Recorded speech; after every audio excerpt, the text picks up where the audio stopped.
Hi guys, শুভ সকাল, good morning. আবার এসে গেলাম তোমাদের সামনে একটা ভিডিও নিয়ে। কেমন লাগছে এই বুক টেস্টটা করলাম, কেমন লাগছে একটু দেখে কমেন্ট করে একটু বলবেন। একটু সাবস্ক্রাইব করে একটু পাশে থাকার চেষ্টা করবেন, তাহলে এইরকম নতুন নতুন ভিডিও আবার দেওয়ার জন্য উৎসাহী হব। এই হচ্ছে ভেতরের পার্ট, হাইড্রোলিক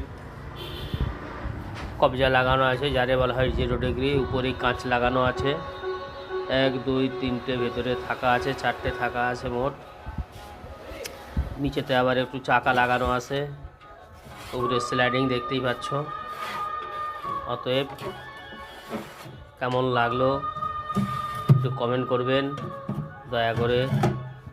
সুস্থ থাকবেন, ভালো থাকবেন। এর মাপ হচ্ছে, হাইটে হচ্ছে 5 ফুট, চওড়ায় হচ্ছে 16 ইঞ্চি, আর এই দিকটা হচ্ছে তোমার 24 inch. 5 foot by 24 inch by 14 inch height, এবং নিচেতে চাকা লাগানো।